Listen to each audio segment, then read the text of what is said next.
질의응답을 하기에 앞서서 어찌해서 제가 한국 불교의 살기를 비롯한 이런 어려운 문제에 감히 네가 어떤 정보를 가지고 있고 해법을 가지고 있길래 그런 난제를 해답을 할 수가 있겠느냐, 뭐 이런 질문은 충분히 있을 수 있다고 생각합니다. 근데 제가 그런 질문에 대한 대답을 할 수 있는 근거가 있습니다. 제가 지난 시간에도 말씀을 드렸습니다만은 그 부처님의 가르침의 가장 핵심이 무엇이냐? 화엄경에 나와 있습니다. 약인 육요지 삼세일체불, 응관 법계성 일체유심조. 만일 어떤 사람이 삼세 모든 부처님이 부처가 된 그 원리를 알고자 한다면 마땅히 알거라. 법계의 성품은 다 일체 마음이 만든 것이니라. 이런 표현이 있고 이게 화엄경 사고계로서 잘 알려져 있어서 모르는 불자들이 거의 없을 정도입니다. 즉 제가 난제에 대한 그 질문과 대답을 할 수 있는 이유는 사실 보통 사람들이 생각하는 것과 다 틀리게 난제 원인은 돈이나 권력이나 또 사람이나 이런 데서 찾는 게 아니라 내 마음속에서 찾아야 한다라고 보는 거고요. 또 그 해법도 내가 돈이 없어서 권력이 없어서 인맥이 없어서 안 되는 게 아니라 내 마음속에서 헐 마음이 없어서 안 된다. 즉 일체유심조의 진리를 핵심으로 제가 훈련을 받았고 교육을 받았기 때문에 일체유심조의 진리를 잘 이해하는 분이라면은 각종 천하에 없는 난제를 하더라도 다 내 마음속에서 해답을 찾을 수 있다, 이런 믿음을 갖게 됩니다. 이것이 제가 방송에 나가서 각종 난제, 개인적인 난제, 국가적인 난제, 여러 가지 난제 해법을 제시했고 그 해법대로 해서 실제로 성공한 사례가 많다, 이런 말씀을 드립니다. 네, 그것을 말씀드리고 지금부터 난제에 대한 질문을 받겠습니다. 예, 첫 번째 질문자 원승열 선생님 질의응답 부탁드리겠습니다. 네, 부산 안녕하세요. 부산의 부산불교 실업인의 이사 권승열입니다. 법사님께서 부산까지 먼 길을 직접 오셔서 법문을 해 주시고 이렇게 질의할 수 있는 기회가 있어서 무한한 감사의 말씀을 드립니다. 오늘 법사님 말씀을 통해서 한국 불교의 심각하고 치명적인 위기에 대해 듣고 참으로 우리가 우려가 앞서는 마음입니다. 우리나라 최대 종단인 조계종의 한 해 출가자가 이렇게 급감한 현실은 소멸위기라는 말이 과장으로 들리지 않을 정도로 심각한 수준이라고 생각이 듭니다. 물론 사회 전체적으로 코로나 위기라 겹치면서 탈종교 분위기가 커진 것이 주 원인이겠지만 이런 현상이 유독 불교에 더 심하게 나타나는 것 같아 아주 안타깝습니다.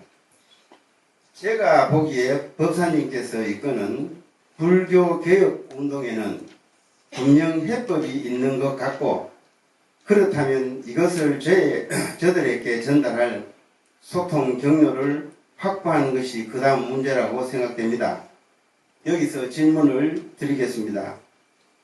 과연 종교로부터 아예 등 돌리고 있는 사람들이 70% 넘는 세대가 사회의 주력으로 성장하고 있는 이 현실에서 이들에게 접근할 소통의 카드는 무엇이 있을까요? 법사님의 귀중한 가르침을 구하고자 합니다. 네.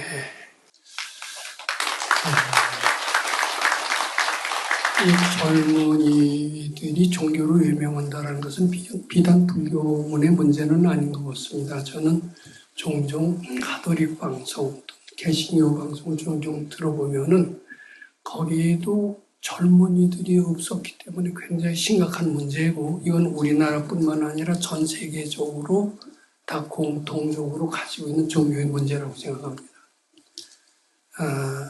근데 지금 저는 가만히 보면은 젊은이들이 왜 외면을 하느냐 하면 당연히 외면할 수 없게끔 종교가 그렇게 가르치고 있다라고 저는 이렇게 생각을 합니다. 즉 올바른 종교 교육만 잘 시킨다면 어떻게 보면은 외면하고 있는 젊은이들이 등을 돌려서 불교에 적극적인 참여 의사를 가질 수 있게 했다. 이런 말씀을 또 드리고자 합니다. 저는 대만에 한 3번을 다녀온 적이 있습니다. 관광으로 간 것은 아닙니다. 대만에서 뭘 배울 것이 있나 하고 찾아서 갔습니다. 그리고 대만 유학하신 스님들하고 여러 번 얘기를 해봤습니다. 대만 불교는 굉장히 잘 되고 있습니다.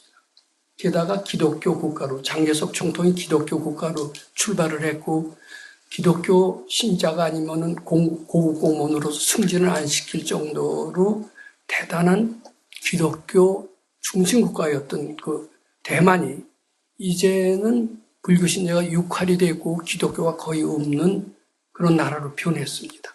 그것은 무엇이냐면은 그 도통 지상주의, 거기도 임재종 계통이 중심이 되고 있는데, 임재종은 한국 불교와 똑같이 동안거, 한거를 하면서 승려가 되면 도통을 하는 것이 목적이라는 그런 가르침을 받는 그런 것으로 되어 있는 그런 임재종입니다.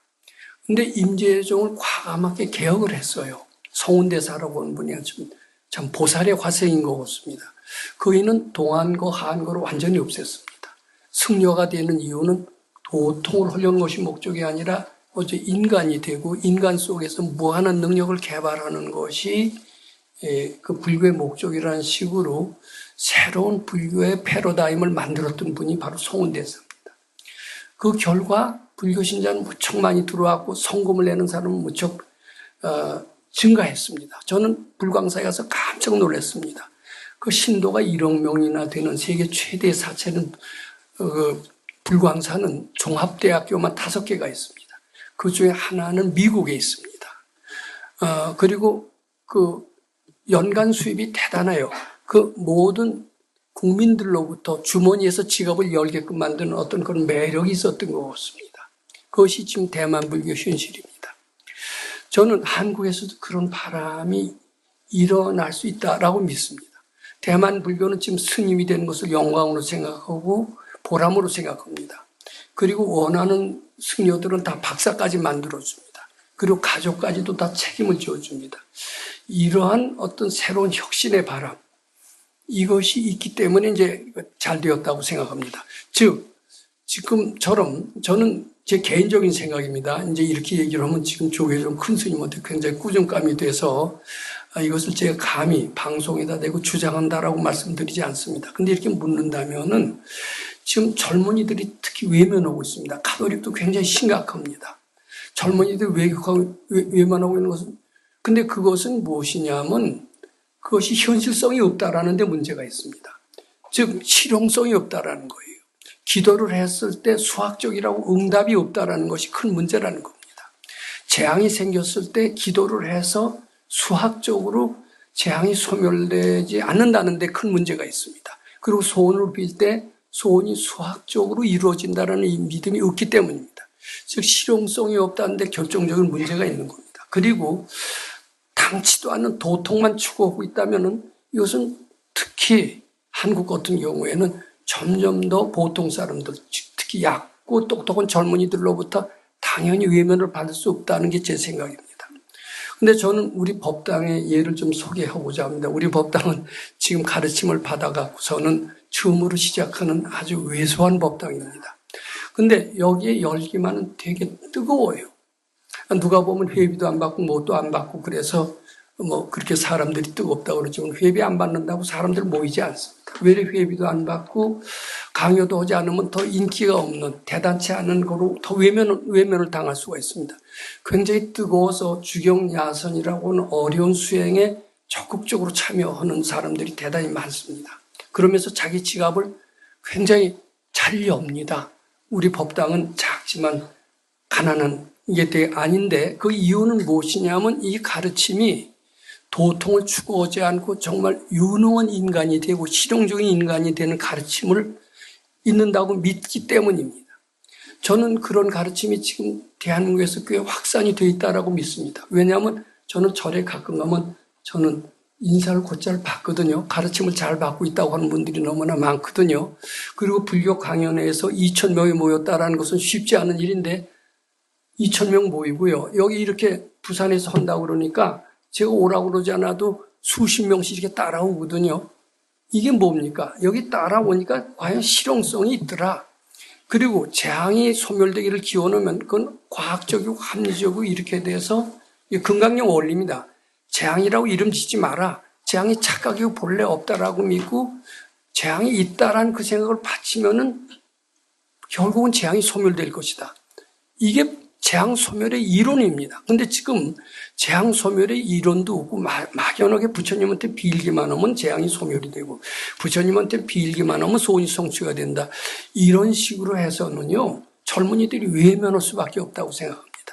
합리적이고 과학적인 이론을 근거로 해서 실천해서 거기에 걸맞는 결과를 제시할 때 불교의 실용성 그리고 의대성을 하면서 점차 불교 인구는 많아질 거고 대만의 예도 되지도 않는 도통을 하면서 뭐 여기서 물으면 너 깨쳤냐? 깨친다는 게 쉬운 게 아니거든요. 먼저 인간이 되고 아상을 없애고 정직하고 성실하고 그리고 진실한 부처님 공경심을 가질 때 정말 재앙이 본래 없음을 알게 되면서 재앙이 소멸이 되고 소원이 성취가 된다 이렇게 말씀드립니다. 제가 다시 말씀을 드립니다. 젊은이들을 불교에 관심 갖게 할 수가 있다 이렇게 말씀드립니다. 그대들이 왜 외면하느냐? 부처님 가르침에 합리적이고 과학적인 이론적 재앙 소멸이나 소원 성취에 대한 이론적 근거를 제시하지 못하고 그것을 실천하지 않고 막연하게 당치도 않는 도통을 추구하는 것이 젊은이들을 외면하게 하는 것이다. 이것이 합리적이고 과학적인 재앙소멸 이론 소원 성취의 근거를 제시하면서 그것이 실천 사례를 많은 사람들이 제시한다면 이건 4차 산업혁명 시대, 불가능이 없는 시대에도 충분히 실용성을 인정받고 그리고 그때도 재앙이 없는 시대는 없거든요. 재앙 소멸을 이 가르침을 통해서 할 수 있다면 종교로 모여들 수밖에 없다. 보충 질문 있으면 더 해주셨습니다. 그리고 이걸 통해서 진짜 마음의 행복을 얻고 그리고 지혜와 능력이 생기는 것은 제가 조금 전에 말씀드린 거나 마찬가지입니다. 돈 들여서 하버드 대학으로 유학가지 않아도 저는 여기서 국내에서 금강경 가르침으로 좋은 논문을 써서 큰 사회에 기여할 수 있는 가능성을 발견했던 사람입니다. 한국에서도 될 수 있습니다. 부처님 가르침으로 될 수 있습니다. 그렇다면 많은 사람들은 종교에 관심을 갖고 다시 모여들게 될 것이다. 이런 말씀 드리고 싶습니다.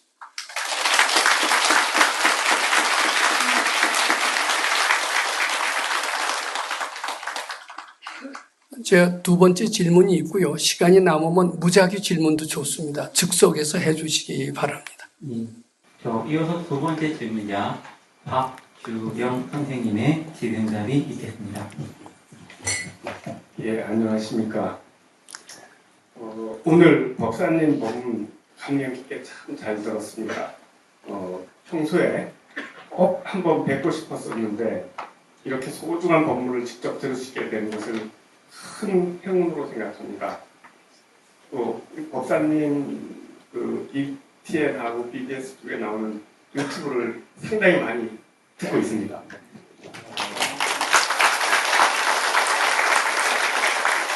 저는 32년째 IT 쪽 관련한 시스템 프로그램 개발 회사를 운영하고 있는 대표 박주영입니다.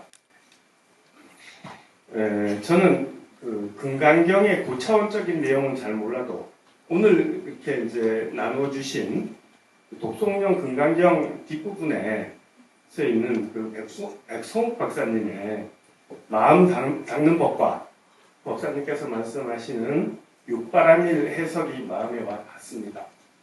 몇 가지 궁금한 점이 있어서 여쭤보려고 합니다. 미안에 머무르지 마라 하는 말 뜻이 어떤 내용인지 전 잘 모르겠고요. 그 다음에 지게바람이라에 해당한다는 것이 의미를 이해하기가 좀 어려운 부분들이 있습니다. 그 다음에 인욕바람일도 고통스러운 상황을 참는 것이라고만 이해하고 있었는데 나를 욕하는 손을 부처님으로 보고 이것을 찾는 것이 아니라 깨쳐볼 일이다라는 말씀을 잘 이해가 안 됩니다. 목사님의 좀 명쾌하신 설명을 부탁드리고요. 그 다음에 사업을 하다 보면 참 마음에 안 드는 부분들이 많은데 그 상대방을 부처님처럼 대하기가 상당히 많습니다. 이런 경우에는 어떻게 해야 되는지 좀 여쭙고 싶고요. 다음 제가 한 30년 정도 사업을 하다 보니까 저희들 회사를 거쳐간 직원들이 한 40명은 넘을 부분들인데 직원들의 이제 신입들에 들어오면 거의 젊은 대학 졸업 맞고 해서 들어온 직원들이 참 많습니다. 많은데 그게 이제 그들을 MZ세대라고 부르는 겁니다. 근데 기존 기성세대의 저희들이 경영자들이 받아들이기가 매우 힘든 경우가 많습니다. 신입사원을 받아갖고 최소한 아무리 전산학과 전공을 하고 들어와도 현장에 들어와서 한 2, 3년은 열심히 현장 실습하고 이런 부분을 많이 가르쳐야 돼요. 그리고 이제 그런 부분들을 열심히 하다 보면 한 2, 3년 뒤에는 제가 조금 써먹을 만하다 싶으면 이제 중요한 직책도 주고 임무도 주고 그래서 또 저희들 새로운 프로젝트를 하나 하려고 그러면 딴 데로 이직해버리고 불평불만 많고 그 다음에 회사에서는 진짜 공들여서 2, 3년 동안 투자를 해서 많이 키워놨는데 그 회사의 공동이익이나 어떤 이익보다는 여태까지 그런 자기 이익만 따져갖고 가는 부분들이 참 섭섭한 마음도 들고 이렇게 믿고 원망스러운 마음이 올라옵니다. 아무리 이들은 이제 좀 품 안고 하려고 해도 천님 마음으로 보자 이런 부분들이 이제 항상 그 양양에 있는데 그런 부분들이 엄청 실천하기가 어렵습니다. 그다음에 회사 운영을 하면서 고객이나 임직원들도 합리한 요구, 나를 또 그냥 좀 비용은 작게 주면서 큰 어떤 내용들을 하는 이러한 부분들이 많이 하는데 이런 부분들도 솔직히 부처님처럼 돼야 되느냐 이런 형태들이 좀 여쭙고 싶고요. 우리 목사님의 귀한 업무 감사드리고 이러한 실천 적용하는 가능한 선 지식 목사님의 소중한 답변을 부탁드리겠습니다. 감사합니다. 제가 그 학생 때부터 불교를 굉장히 심취하다 보니까 부처님이 대단하신 분이라는 것을 머리로 느낍니다. 근데 부처님 가르침과 아주 유사한 것이 유교 철학이었어요. 공자님도 대단하시다. 그 전에 공자님 그렇게 대단하게 안 봤는데 부처님 대단하게 보고 그 가르침이 일맥상통이에요. 뭐가 일맥상통이냐면 모든 것을 자기 속에서 찾아라. 이제 부처님 가르침도 이제 그게 있고요. 공자님 가르침도 구제기하라. 소인은 다른 사람한테서 뭘 구하지만은 군자는 자기한테서 구한다. 구제기라는 가르침이 있어서 부처님을 대단하게 여기다 보니까 공자님도 대단하게 여기고 맹자님도 대단하게 여기게 됐습니다. 근데 맹자님이 이제 맹자 구절 첫 구절을 제가 읽어봤습니다. 양나라 희왕을 찾아갔습니다. 그랬더니 양해왕이 이제 요새 현대식 사람인 것 같아요. 벌써 맹자도 2000 몇백 년 전의 사람입니다. 공자 돌아가시 100년 후의 사람이 맹자인데 양해왕이 맹자와 같은 도인입니다. 도인이 오니까 우리나라에 어떤 이익을 주려고 오셨습니까? 이렇게 딱 물어요. 그러니까 맹자님이 첫 번째 뭐라고 대답했냐면 하필 이익을 묻느냐. 오직 인과 의가 있을 뿐입니다. 인의 도덕이 앞세는 것이지 이익이 앞세는 것이 아닙니다. 이렇게 딱 대답을 합니다. 그 뜻을 아는 사람이 아마 그 당시에도 적었고 요새는 더더욱 적은 것 같습니다. 요새는 의리를 위해서 이익을 희생할 사람이 있을까? 그런 정도로 이 세상은 이익지상주의가 됐습니다. 인정과 의리나 도덕은 도덕이 밥 먹여주느냐 이 소리에 완전히 사라지고 맙니다. 현실 부인하시지 않으시죠? 근데 우선 그 사람들, 젊은이들이 의리보dom은 잘 키워놓으니까 인정사정 없이 자기 이익으로서 떠나요. 그 사람들을 원망하기에 앞서서 이 구조가 그렇게 됐습니다. 이익지상주의로 우리는 배웠습니다. 그리고 도덕과 의리가 얼마나 우리 일상생활에 미친 영향이 큰가를 모릅니다. 착한 일을 하면은 잘 살지 못한다라는 게, 양심적으로 살면은 손해본다라는 게 초등학생들부터 지금 마음속에서 꽉 박혀 있었기 때문에 더군다나 대학 졸업한 애들이 이익을 위해서 의리를 배반한다는 것은 너무나도 당연한 일입니다. 저도 그런데 개탄을 합니다만은 이제는 불교를 열심히 알고 보니까 과연 맹자님이 얘기한 대로 인정과 의리가 이익보다 더 중요하다는 것을 믿게 됐습니다. 저는 무료급식을 한 10여 년 했고 지금도 하고 있습니다만 무료급식을 하고 나니까 무료급식은 나가는 겁니다. 우리 정부의 지원 없습니다. 나가고 보니까 들어오는 게 더 많더라고요. 꾸준히 의리를 지키니까 이익이 있어서도 더 됐고 저는 수많은 우리 도반들이 자기 지갑을 스스로 여는 것을 봤습니다.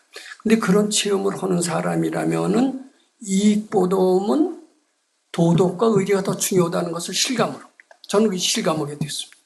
근데 젊은이들이 이익지상주의가 된 사람한테 그거 실천하지 못한다라고 그렇게 나무라는 것은 현명하지 못하다. 너희들은 가라. 그 대신 여기서 진짜 인정과 의리와 도덕을 숭상하는 사람이 잘 되는 것을 한번 보여주겠다. 나부터라도 그렇게 해주겠다. 저는 사장님이라 말로 죄송합니다만 설선해서 이익보다도 도덕과 의리가 더 중요하다는 것을 설선해서 보여주시기 바랍니다. 우리 이런 얘기가 있습니다. 무학대사와 이태조와 얘기입니다. 부처의 눈에는 부처가 보이고 멧돼지 눈에는 멧돼지가 보입니다. 의리와 도덕이 이익보다 더 중요하다라고 확신하는 그 사람의 눈에는 그런 사람들이 몰려온다 이렇게 생각을 합니다. 근데 이익보다도 이익이 앞서고 도덕과 이것이 뒷전이다라고 생각하면은 그런 사람들만 주위에 모여듭니다. 죄송합니다. 사장님을 꾸짖는 것 같아서. 그런 사람을 원하신다면 사장님부터 먼저 도덕과 의리가 이익보다 더 중요하다는 확신을 가질 때 주위의 사원들은 다 그런 사람들은 모여들 거고 저는 지금 그렇게 하고 있어서 그런지 그런 사람들은 모여드는 것으로 보여요. 그러니까 제가 이런 대답을 드립니다. 이게 공리공론이 아니라 제 실천의 결과다 이렇게 말씀드립니다. 또 한 가지는 이제 부처님께서 이제 우리가 천수경 다 외우시잖아요. 아석소조